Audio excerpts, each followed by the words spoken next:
Shalom y bienvenidos a Vía Hafta Yisrael, una frase hebrea que significa amarás a Israel. Esperamos que se queden con nosotros, ya que nuestro maestro, el Dr. Baruch, nos compartirá una enseñanza expositiva de la Biblia. El Dr. Baruch es profesor titular del Instituto Zera Abraham, con sede en Israel. Aunque todos los cursos en el instituto se imparten en hebreo, el Dr. Baruch se complace en compartir esta enseñanza en inglés con doblaje al español. Para más información, visítenos en amarasaisrael.org o descargue nuestra aplicación móvil Mi Estudio Bíblico. Aquí está Baruch y la lección de hoy. Fuimos colocados en este planeta, y me refiero a la humanidad entera. Fuimos colocados aquí con un propósito. En numerosas ocasiones hemos leído que la Biblia dice que fuimos creados a imagen de Dios. ¿Qué significa eso? Significa que se supone que seamos como Él, que reflejemos su gloria. Y la única manera de hacerlo es cuando cumplimos su voluntad. Cuando cumplimos en obediencia los planes y propósitos de Dios. Y cuando estudiamos los primeros versos del libro de Génesis, vemos algo. Vemos que Dios nos ordena a ser fructíferos y multiplicarnos y a llenar la tierra. Y ese mandato de llenar la tierra implica que nos dispersemos por diferentes territorios. Así que no es debatible.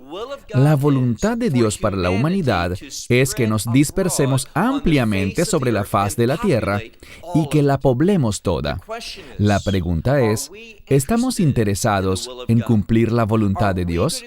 ¿Seremos personas que se someten y obedecen a lo que Dios nos manda hacer? ¿O seremos arrogantes, rebeldes, desobedientes, creyendo que nuestro plan, lo que nosotros queremos, es realmente lo mejor para nosotros?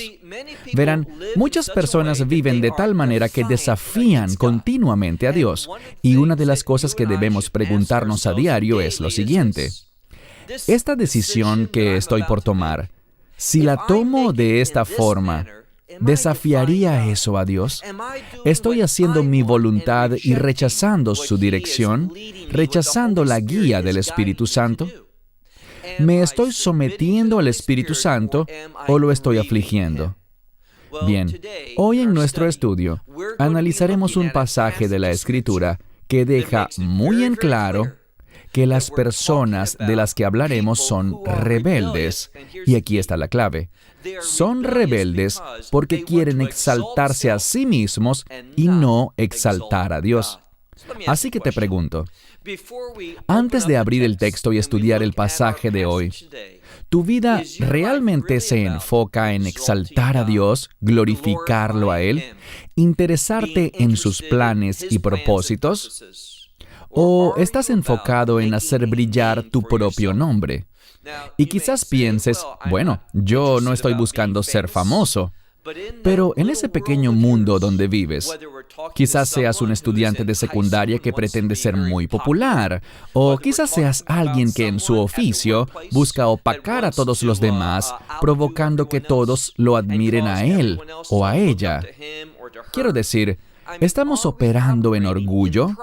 ¿O estamos caminando humildemente delante de Dios, entendiendo que su voluntad es lo mejor? Dicho esto, toma tu Biblia y ve conmigo al libro de Génesis. Y ya estamos listos para Génesis capítulo 11. Libro de Génesis, capítulo 11. Hablábamos sobre lenguas en el capítulo anterior. Y aquí vamos a ver que hay un cambio en el término de leshon, que significa lenguaje o lengua, a la palabra safá, que claramente tiene que ver con un idioma hablado. Iniciemos con el versículo 1, que dice así: Y aconteció que toda la tierra tenía un mismo idioma y unas... la palabra aquí es devarim ahadim, y ahadim puede significar algunos o comunes, pero proviene de la raíz ejad, que significa uno. Entonces se hablaba un solo idioma, Y ellos además tenían, podríamos decir, palabras en común. En ese entonces no pasaba como suele suceder hoy en día, que visitas un país donde se habla tu mismo idioma, pero que a ciertas cosas las llaman por otro nombre. Por ejemplo, en Latinoamérica a lo que se le dice computadora, en España se le llama ordenador. El mismo concepto definido por dos palabras diferentes, a pesar de ser el mismo idioma. Pero aquí leemos que el idioma era perfectamente compartido. Toda palabra era común, un idioma y un término en común para cada cosa. Verso 2. Y aconteció que cuando partieron, y aquí está la clave, Mi Kedem. Esto podría significar desde el oriente. Y lo que se nos está comunicando aquí es una idea que anuncia, dada la palabra que se usa aquí, con frecuencia, básicamente podríamos decir que es un preludio al juicio.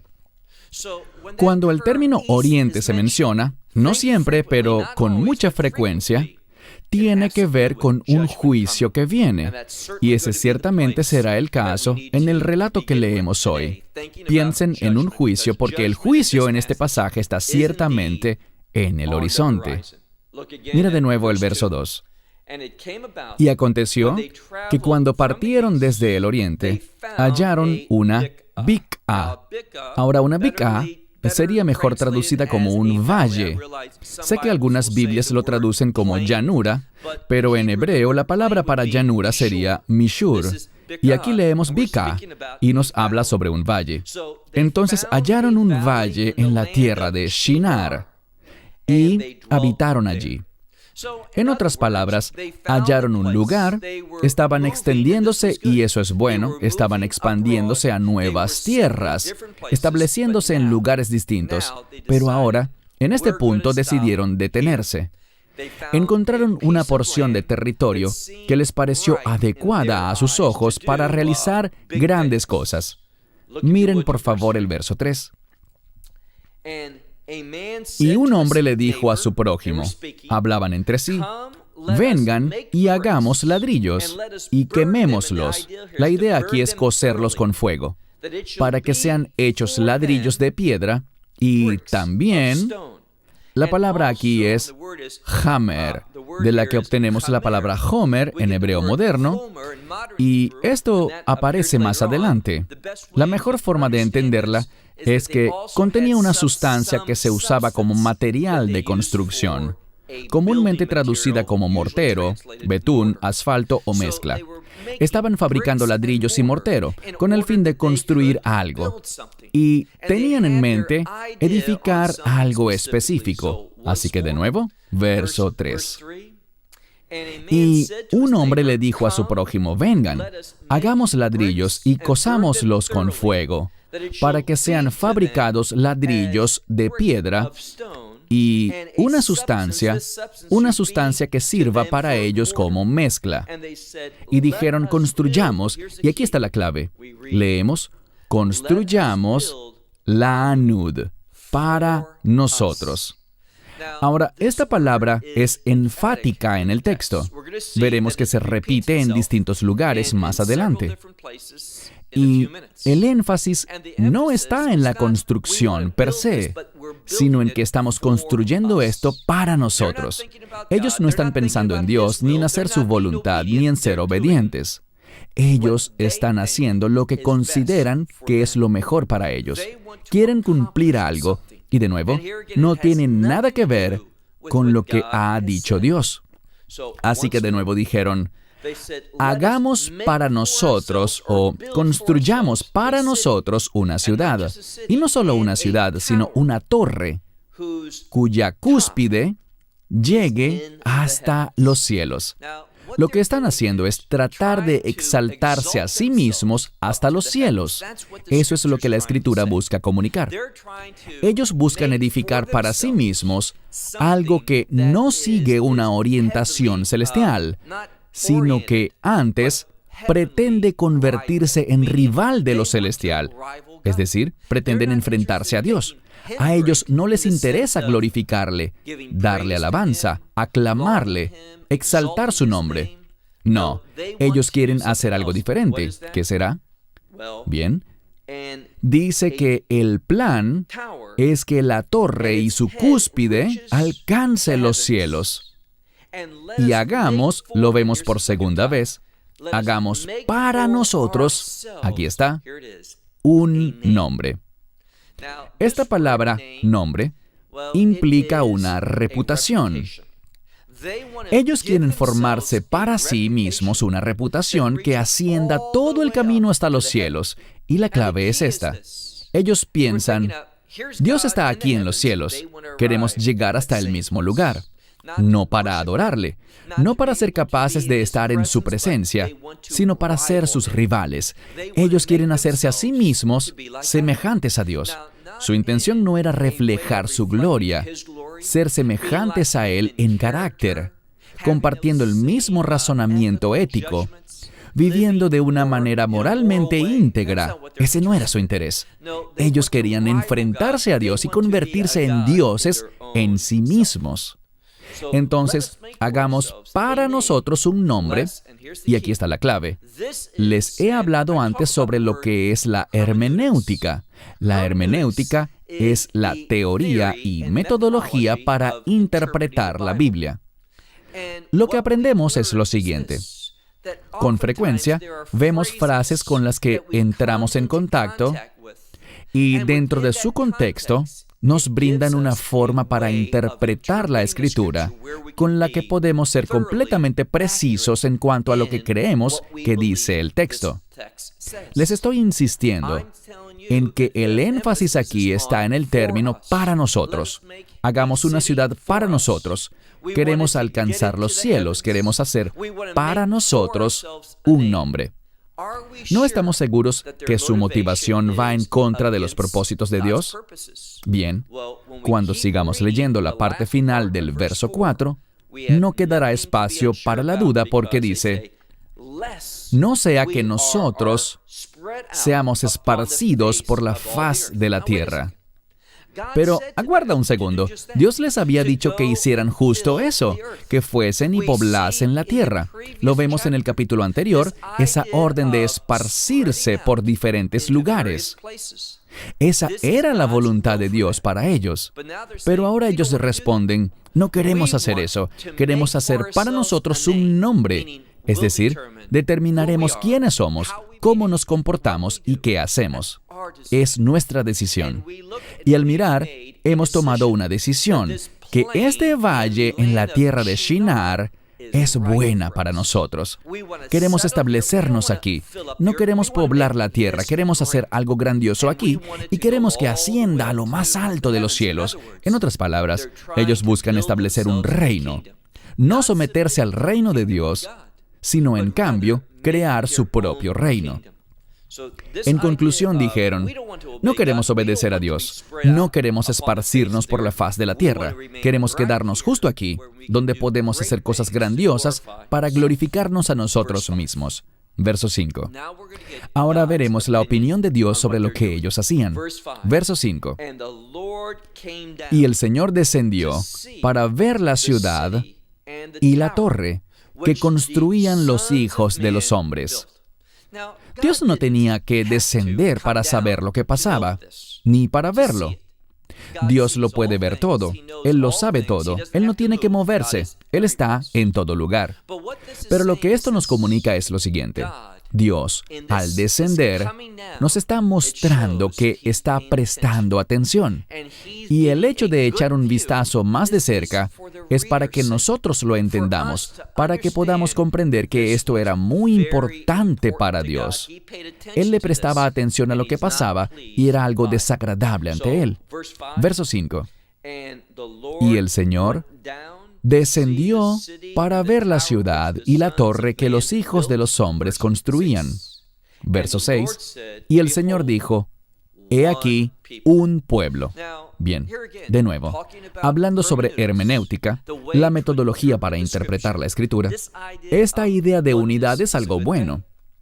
Leemos, por ejemplo, en el libro de Zacarías, capítulo 14, que el pueblo y el reino de Dios tendrán unidad porque el nombre de Dios será uno y también su pueblo será unificado. Así que si leemos esto sin contexto, el hecho de que el pueblo sea Am Ahad es algo bueno, pero hay un problema.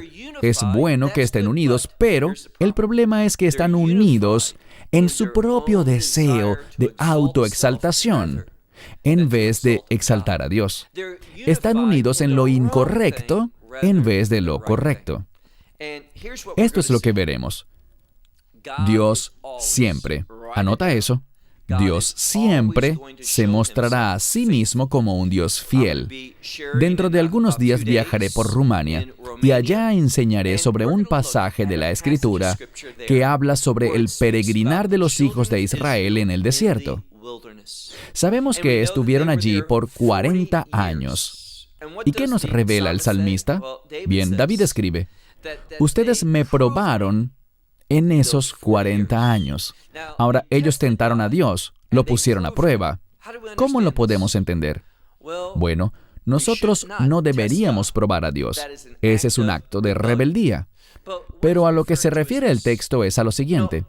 Probar a Dios con frecuencia significa desobedecer y esperar para ver si Él hará algo, si habrá un castigo o una respuesta ante la desobediencia.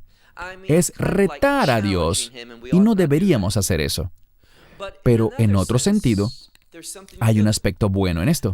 La Biblia dice, prueben y vean que el Señor es bueno.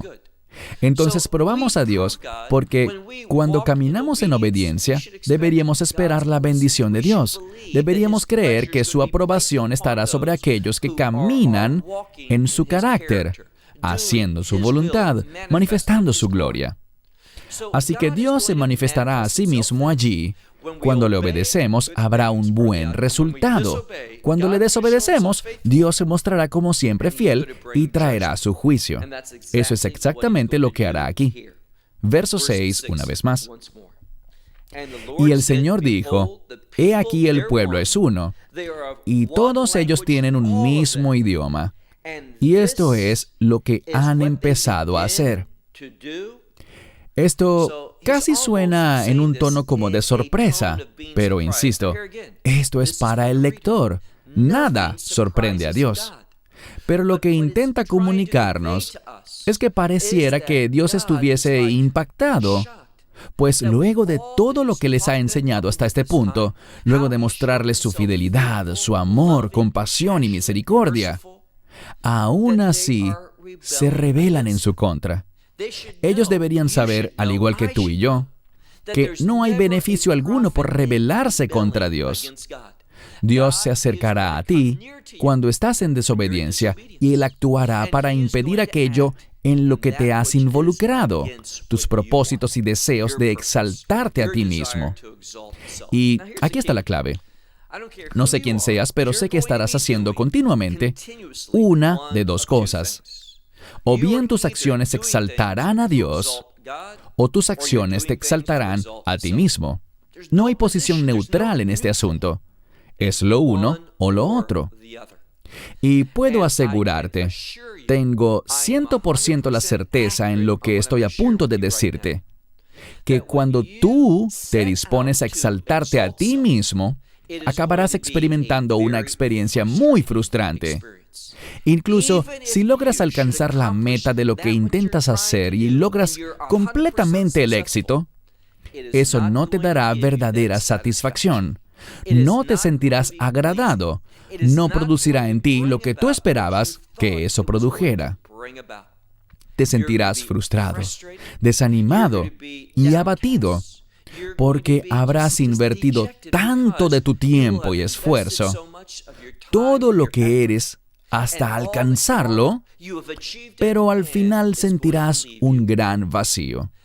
Dios no permitirá que el vacío interno que tienes sea llenado por otra cosa que no sea Él mismo.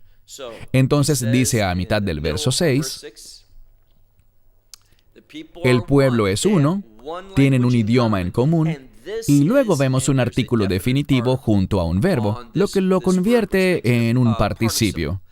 Esto es lo que ellos empezaron a hacer.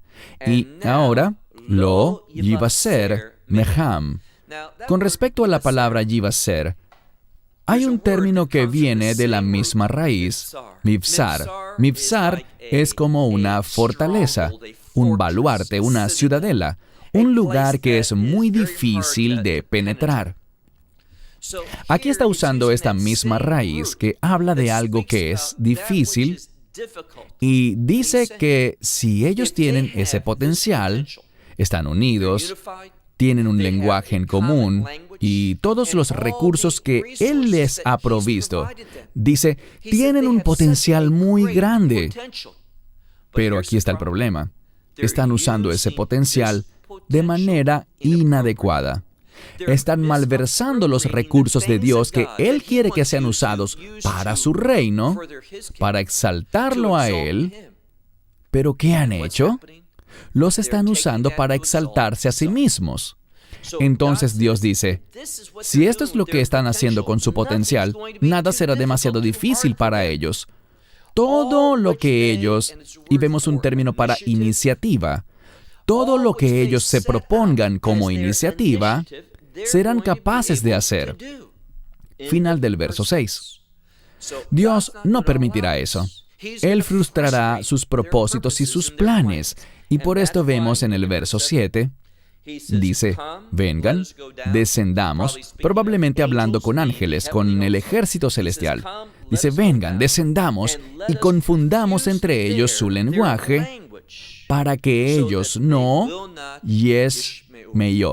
para que ellos no oigan. Pero la palabra leshmoa como raíz tiene que ver con oír con el fin de responder. Quiere decir que no sean capaces de comunicarse y lograr así la respuesta a sus deseos. No serán capaces de cumplir y obedecer lo que pretenden comunicar, porque Dios se les ha enfrentado. Y aquí está la clave. Dios se colocará a tu favor o en tu contra. Pero hay algo muy insensato. Algunas personas enseñan, y cuando realmente examinas el fundamento de su fe, esta es su conclusión, que Dios ha elegido a algunos para apoyarlos y ha elegido a otros para oponerse a ellos. Me enviaron un enlace para ver un video, en el cual un predicador llamado R.C. Sproul, quien falleció poco antes de esta grabación, hace un par de semanas, enseñaba y citaba una declaración del Catecismo de Westminster. Y en él se hablaba de la necesidad de creer que Dios ha predeterminado todas las cosas, que todo lo que sucede, Dios lo ha ordenado así. Yo me opongo radicalmente a esa postura. Y la razón por la que lo digo es porque la gente puede tener desacuerdos teológicos. Eso está bien. Pero lo que realmente me molesta en este asunto es el ejemplo que él dio. Dice que hablaba a un grupo de seminaristas y les preguntó, ¿cuántos de ustedes creen que todo lo que sucede ha sido predeterminado por Dios? Y dijo que cerca del 70% de la audiencia. Y aclaro que él hablaba en el contexto de la denominación de la que hacía parte. Por tanto, no nos sorprende que dado que su denominación enseña esa visión, la mayoría estuviese de acuerdo con eso. Él dijo que 70% de los estudiantes levantaron sus manos y afirmaron creer esa postura. Eso implica que el 30% restante no piensa así. Entonces siguió con otra pregunta. ¿Cuántos de ustedes aquí son ateos? Y nadie levantó la mano. Y luego se rascó la cabeza y dijo, estoy sorprendido, porque si ustedes no creen que todo ha sido predeterminado por Dios, entonces no creen en Dios. Y yo creo que eso es ridículo, estrambótico. Es un error pensar que todo lo que ocurre ha sido ordenado por Dios. Ahora, ¿Dios lo sabía? Claro que sí. ¿Lo sabía desde la eternidad en el pasado? Así es.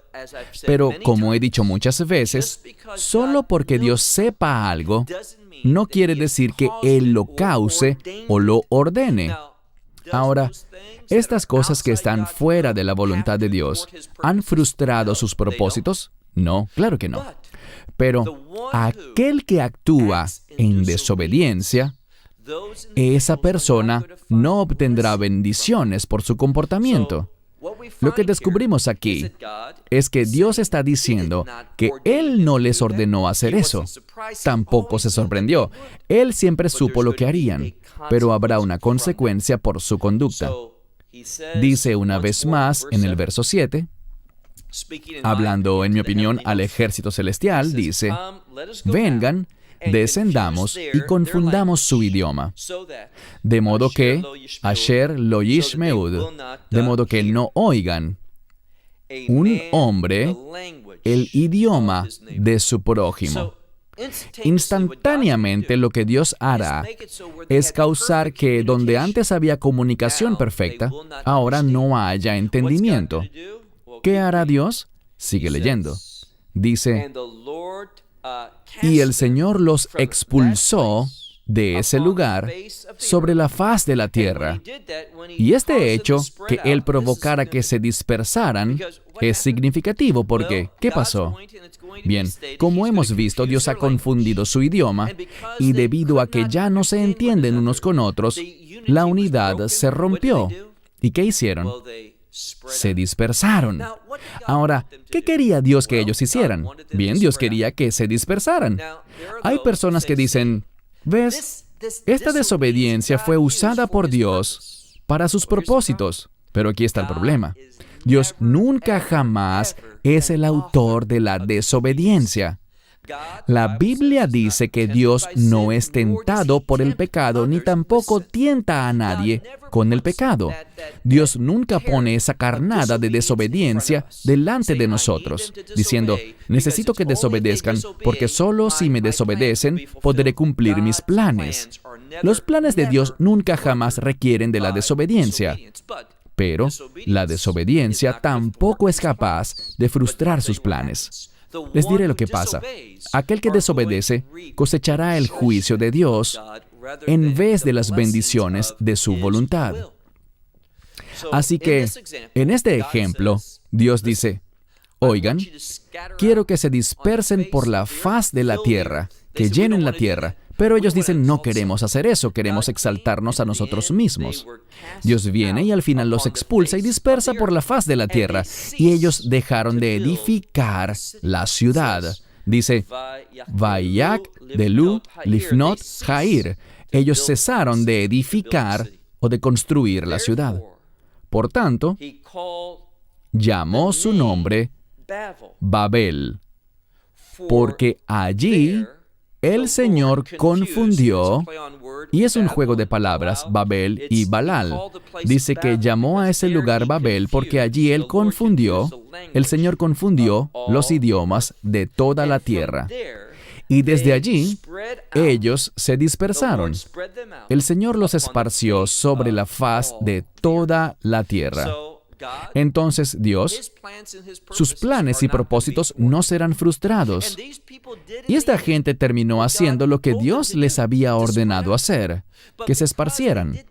Pero debido a que no lo hicieron en obediencia, sino que se cumplió a pesar de su desobediencia, no hay bendición para ellos por su actuar. Dios no está complacido.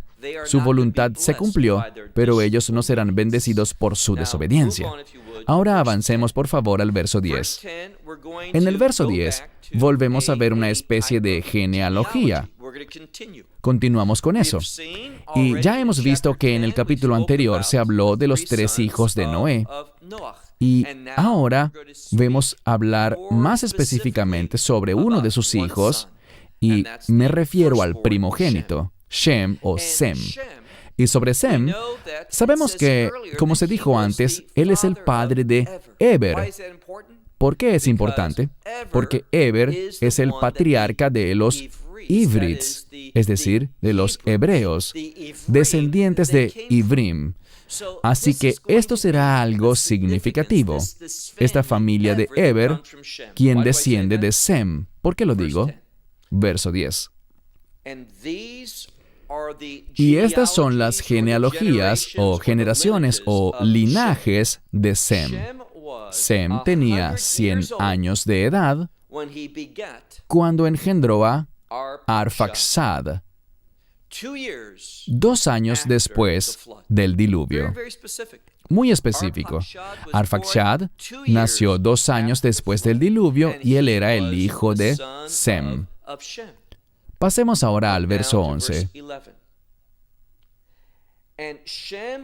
Y Sem vivió después de que engendró a Arfaxad, Hamesh Meod, es decir, 500 años, y engendró hijos e hijas durante esos 500 años hasta que murió.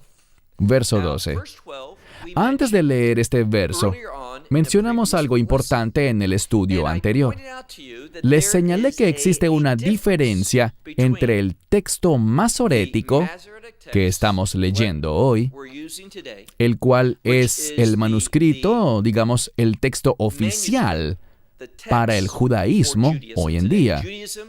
El judaísmo ha acordado que la Biblia hebrea, el texto que utilizan, sea el texto masorético.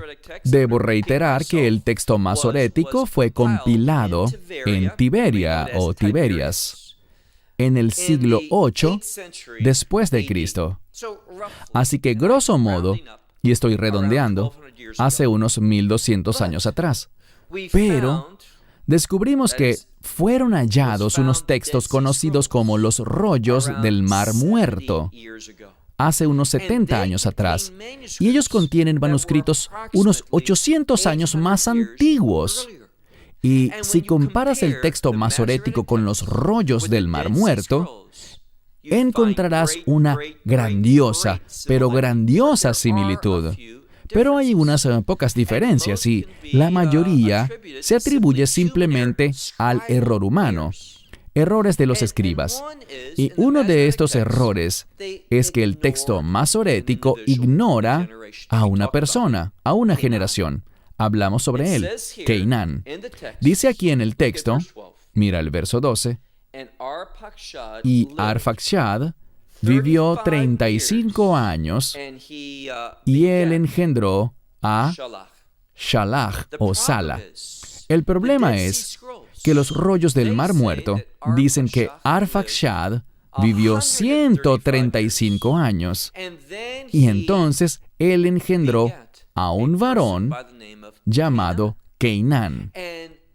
Y Sheilach sería el nieto de Arfaxad. Así que hay una leve discrepancia. Y en el Nuevo Testamento, ya lo explicamos bien y no quiero repetir demasiado este asunto, el Nuevo Testamento sigue la misma tradición de los rollos del Mar Muerto, que son probablemente una mejor traducción, y por esto fue citado así en el Nuevo Testamento. Fue más preciso y fiel al momento de registrar este hecho histórico. Entonces leamos de nuevo el verso 12. Y Arfaxad vivió 35 años, de acuerdo con el texto masorético, y él engendró a Shalach. Y Arfaxad, luego de engendrar a Sheilach, y vemos un cambio. En un verso muestra Shalach y en el otro Sheilach. Cambia según el verso. Hay razones gramaticales por las que las vocales pueden cambiar en los nombres y en las palabras en general. Y leemos aquí, miren de nuevo, y Arfaxad vivió luego de engendrar a Sheilach 403 años y dio a luz, o engendró, su esposa obviamente dio a luz, hijos e hijas. Verso 14. Y Sala vivió 30 años y engendró a Eber. Y este es el hombre importante aquí. Estamos en Génesis capítulo 11. Descubriremos al final de este capítulo que veremos una familia específica relacionada con Eber y veremos que tienen un vínculo con Abraham. Y por esto hemos visto en un par de maneras diferentes que Eber ha sido destacado. Él ha sido resaltado en distintos pasajes de la Escritura. Entonces, una vez más, verso 15. Y Sala vivió luego de haber engendrado a Eber 403 años y engendró hijos e hijas. Entonces, estas personas están teniendo muchos hijos a lo largo de muchas generaciones. Están cumpliendo lo que Dios ordenó, que fuesen fructíferos, se multiplicaran y llenaran la tierra. Ahora, vamos a ver que, debido a este incidente en el valle de Shinar, este deseo de hacerse para sí mismos un grandioso nombre, vamos a ver, y ya lo hemos visto en un sentido, que Dios no estuvo complacido con eso. Y este es el resultado del experimento de Noé. Insisto, ya lo dije antes, no es que Dios haya dicho, intentemos esto a ver qué pasa. No, el experimento es para nosotros, para mostrarnos que aún tomando lo mejor de lo mejor que la humanidad puede ofrecer, al final veremos a la gente hacer lo que le parece correcto ante sus ojos y rechazando a Dios. Entonces Dios revelará otra manera para llevar a cabo sus propósitos, su voluntad, en este mundo. Y esto se llevará a cabo por medio de un hombre que eventualmente será llamado Abraham. Y vamos a conocerlo a él en nuestra próxima sesión, cuando concluyamos Génesis 11, con la segunda parte de este capítulo. Les deseo lo mejor de las bendiciones de Dios sobre ustedes, hasta que nos encontremos nuevamente para abrir nuestras Biblias y estudiar una vez más el capítulo 11 de Génesis en su segunda mitad. Dios les bendiga. Esperamos que te hayas edificado con el mensaje de hoy y lo compartas con otros. Te invitamos a seguir nuestros estudios cada semana por este canal y por el portal de YouTube de Amarás a Israel. También puedes descargar nuestra aplicación móvil gratuita, Mi Estudio Bíblico. Finalmente, para obtener más información sobre nosotros, visita nuestra web amarasaisrael.org, donde encontrarás otras conferencias de Baruch en audio, video y texto. Hasta el próximo programa. Que el Señor te bendiga en Yeshua HaMashiach, Jesús el Mesías, mientras caminas con Él. Shalom desde Israel.